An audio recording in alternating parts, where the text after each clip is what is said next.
الحمدللہ رب العالمین والصلاة والسلام علی سید الانبیاء والمرسلین وعلی آلہ واصحابہ وبارک وسلم۔ بسم اللہ الرحمن الرحیم۔ ان اللہ وملائکتہ یصلون علی النبی یا ایھا الذین آمنوا صلوا علیہ وسلموا تسلیما۔ اللہم صلی علی سیدنا و مولانا محمد وعلی آل سیدنا و مولانا محمد النبی الأمی وآلہ واصحابہ وبارک وسلم۔ حضرات گرامی قدر، بعد از حمد و صلات درود و سلام آقا دو جہاں سید سروراں امام الانبیاء صلی اللہ علیہ وآلہ واصحابہ وبارک وسلم کی پاک مقدس اور عظیم بارگاہ عالی شان میں ہدیہ درود و سلام۔ حضرات گرامی قدر، یہ جو دور جا رہا ہے یہ انتہائی پرفتن دور ہے۔ یہ لفظ آپ نے اصل میں سنا ہوگا، یہ فتنوں سے بھرا ہوا دور ہے۔ آپ نے یہ لفظ سنا ضرور ہے کہ یہ فتنوں سے بھرا ہوا دور ہے، یہ پرفتن دور، لیکن حقیقت حال یہ ہے جس زمانے میں میں اور آپ ہیں یہی فتنوں سے بھرا ہوا دور ہے، اور یہ وہ دور ہے جس کی نشاندہی آقا دو جہاں امام الانبیاء صلی اللہ علیہ وسلم نے فرمائی تھی، اور قرآن پاک نے فتنے کو قتل سے بڑا کہا ہے۔ یہ قتل سے بھی بڑا گناہ ہے جو فتنہ ہے۔ اب فتنہ کئی قسم کا ہوتا ہے۔ فتنہ کے علماء نے اصل میں 14 کے قریب معنی جو شیخ عبدالحق محدث دہلوی رحمۃ اللہ علیہ نے بیان کیے ہیں وہ تقریباً 14 کے قریب ہے۔ اسی طرح مفتی احمد یار خان نعیمی رحمۃ اللہ تعالی علیہ نے مشکات شریف کی شرح میں لکھتے ہوئے بھی تقریباً 14 معنی بیان کیے ہیں۔ فتنہ کا ایک معنی ہوتا ہے کہ گمراہ ہونا، گمراہ کرنا، یعنی کسی فتنے کے سبب یا تو انسان گمراہ ہو جاتا ہے یا کسی کو گمراہ کرنے کا سبب بن جاتا ہے۔ فتنے کی وجہ سے بعض دفعہ وہ کفر کی دلدل میں چلا جاتا ہے، رسوائی اس کا مقدر بنتی ہے، تو آپس میں لڑائی جھگڑے، اور کبھی جو فتنہ ہے وہ آزمائش ہوتا ہے۔ جس طرح مال اور اولاد کے بارے میں کہا کہ یہ بندے کے لیے کیا ہے؟ فتنہ ہے۔ فتنہ بامانہ یہ آزمائش ہے کہ اولاد کی محبت اور مال و دولت کی جو محبت ہے تمہیں اللہ سے دور نہ کر دے، تمہیں فتنے میں نہ ڈال دے۔ کسی پر فرفیفتہ ہو جانا، کسی کی محبت میں گم ہو جانا، یہ بھی ایک فتنہ ہے کہ بندہ دنیاوی حسن میں گم ہو کر اپنے اللہ کو چھوڑ دے، ہدایت کے راستے کو چھوڑ دے۔ اور یہ بہت ساری چیزیں اب اس زمانے میں آپ کے سامنے ہیں کہ دولت کمانے کے لیے لوگ اپنا ایمان تک چھوڑ رہے ہیں، دولت کے صرف لالچ میں، اولاد کی محبت میں اور رشتے اور ناطے توڑے جا رہے ہیں۔ کیونکہ نبی کریم صلی اللہ علیہ وسلم نے ارشاد فرمایا کہ قرب قیامت جو ہے وہ بارش کے قطروں کی طرح فتنے برسیں گے۔ اور ایک مقام پر حضور نے صحابہ کو مخاطب فرما کر فرمایا، حضور نے خطاب کیا صحابہ سے، میں دیکھ رہا ہوں تمہارے گھروں پر فتنے برس رہے ہیں بارش کے قطروں کی طرح۔ اب ظاہر سی بات ہے کہ جب فتنے برسیں گے وہ اپنے اور بیگانے کا لحاظ تو نہیں، اس فتنے میں اپنے بھی آ سکتے ہیں، بیگانے بھی آ سکتے ہیں۔ بعض دفعہ وہی انسان فتنہ پرور بن جاتا ہے کہ جو یہ سمجھتا ہے کہ میں ہدایت پر ہوں اور لوگوں کو ہدایت دے رہا ہوں۔ اس لیے اللہ رب العالمین سے کی بارگاہ میں جب بھی دعا مانگے تو اللہ سے یہ عرض کریں کہ مالک بے نیاز ہمیں فتنوں سے محفوظ فرما۔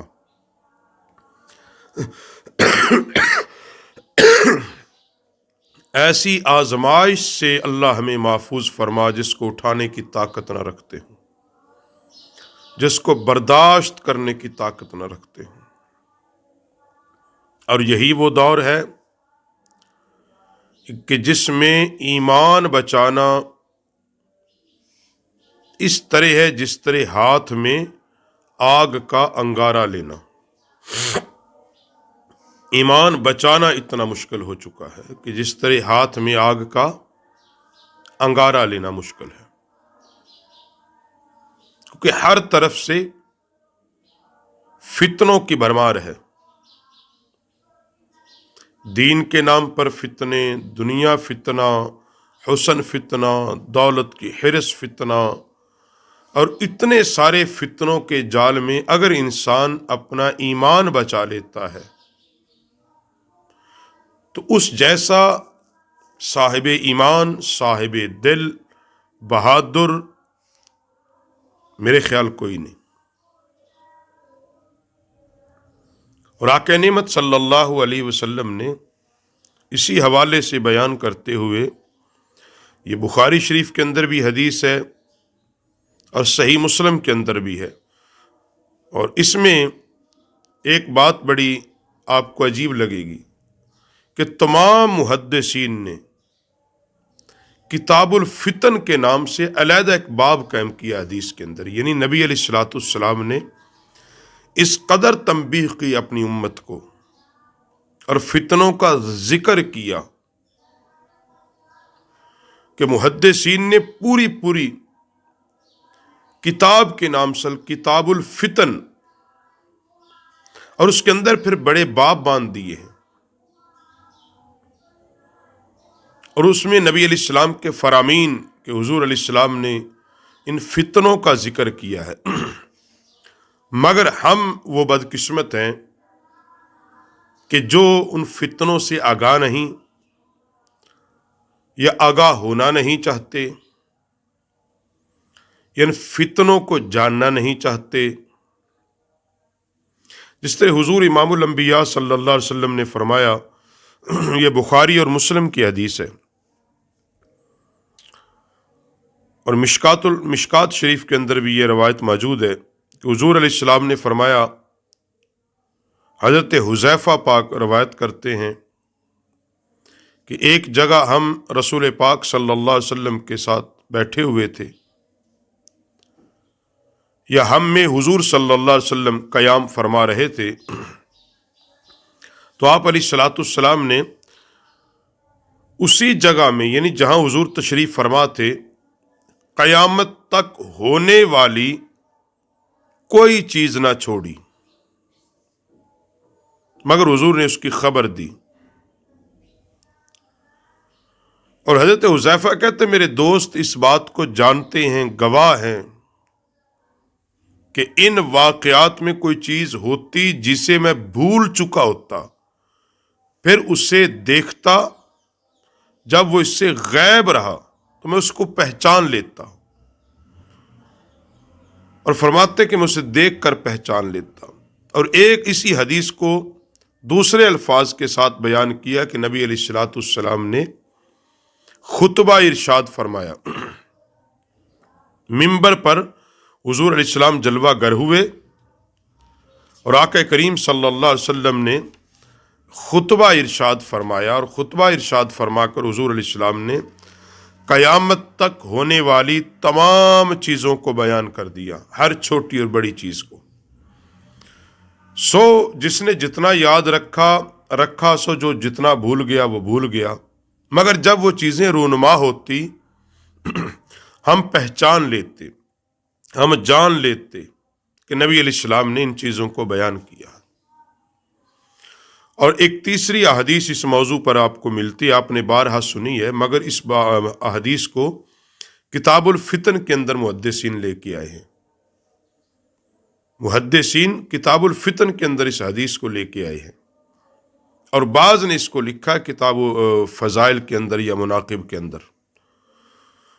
اور مشکات شریف کے اندر تو صاحب مشکات نے کتاب المناقب اور فضائل کو بھی کتاب الفتن کے تابع کیا ہے، کہ نبی کریم صلی اللہ علیہ وسلم نے فجر کی نماز پڑھائی مسجد نبوی پاک میں، ممبر پر جلوہ گر ہوئے، اور آقا علیہ الصلوۃ والسلام نے خطبہ ارشاد فرمایا، اور حضرت ابن عمر پاک اس کے راوی ہیں۔ ظہر کا وقت ہوا، سرکار ممبر سے نیچے تشریف لائے، حضور علیہ السلام نے نماز ظہر ادا کی۔ صحابہ کہتے ہم نے حضور کی امامت میں نماز ظہر پڑھی، پھر سرکار نے خطبہ دیا، عصر کا وقت ہوا، نماز عصر ادا کی گئی، پھر سرکار ممبر پر چڑھے، پھر اس سرکار نے خطبہ دیا، پھر آقا علیہ الصلوۃ والسلام یہاں تک کہ مغرب کا وقت ہوا، نماز مغرب ادا کی، پھر سرکار نے خطبہ دیا، عشاء کا وقت ہوا۔ تو نبی علیہ الصلوۃ والسلام نے اس دوران قیامت تک ہونے والی ہر چیز کا بیان کر دیا، یہاں تک کہ نبی علیہ السلام نے آخری جنتی جو جنت میں داخل ہوگا اس کے احوال کو بھی بیان کیا۔ اور ہم میں سے وہی بندہ مضبوط حافظی کا مالک کہلایا گیا جس نے ان میں سے زیادہ باتوں کو یاد رکھا، کچھ کو بھول گئے۔ تو تمام احادیث بیان کرنے کا مقصد یہ ہے کہ فتنے شروع ہیں، اور نبی علیہ السلام نے ان کی نشاندہی کی، باقاعدہ حضور نے بتایا، بیان کیا، ان سے بچنا ہم پر لازم ہے۔ اور کس قدر فتنے ہوں گے، یہ حدیث مسلم شریف کے اندر ہے، حضرت حذیفہ اس کے راوی ہیں کہ رسول پاک صلی اللہ علیہ وسلم کو فرماتے ہوئے سنا، دلوں پر فتنے پیش کیے جائیں گے۔ یہ ہے بات جو حدیث کے اندر، کہ دلوں پر فتنے پیش آئیں گے، جیسے چٹائی کا ایک ریگ جو دل فتنہ پلا دیا گیا، اس میں سیاہ دبا پیدا کر دیں گے، اور جو دل انہیں برا سمجھے اس میں سفید داغ ہو جائے گا، حتیٰ کہ لوگ دو قسم کے دلوں پر ہو جائیں گے، ایک سفید جیسے سنگ مرمر،